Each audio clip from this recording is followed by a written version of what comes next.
Oui, merci Madame la Présidente. Parce que c'est effectivement un amendement sur un sujet très important. J'en ai également déposé un complémentaire à celui défendu par les précédents collègues qui sont intervenus.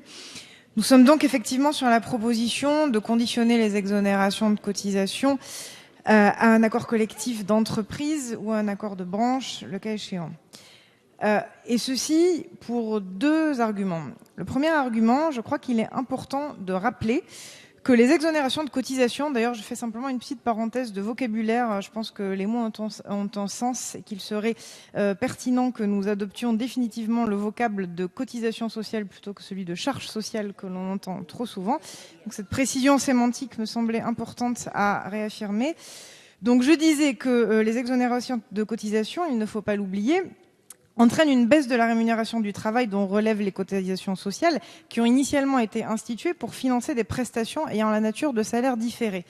De ce point de vue, il nous semble donc légitime, dans une démocratie sociale mature et performante, qu'employeurs et salariés, directement ou à travers leurs organisations représentatives, aient à négocier l'emploi de l'économie qui sera généré par l'allègement de ces cotisations. Et puis le deuxième argument, il a été évoqué tout à l'heure, c'est un argument qui est lié à l'efficacité des aides aux entreprises. S'il ne faut pas, encore une fois, caricaturer le débat, personne ici dit qu'il ne faut pas aider les entreprises. Par contre, la question de l'efficacité des aides accordées est une question qui se pose.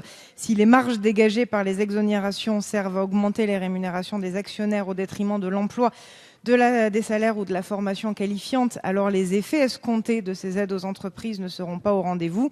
C'est pourquoi, encore une fois, il paraît pertinent, voire indispensable, en tout cas moi j'en suis convaincue, que ces exonérations de cotisation soient assorties d'une négociation de la stratégie d'utilisation des économies ainsi générées qui serait discutée au sein de l'entreprise par les partenaires sociaux.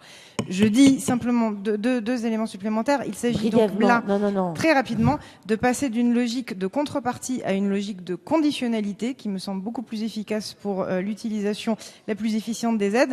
Et par ailleurs, encore une fois, il ne s'agit pas de défiance à l'égard des entreprises, simplement de reconnaître qu'il y a des situations de réalité où les aides aujourd'hui sont mal utilisées. Merci. Nous avons les moyens d'agir en armant les partenaires sociaux pour prévenir ce genre de situation et c'est le sens de cet amendement.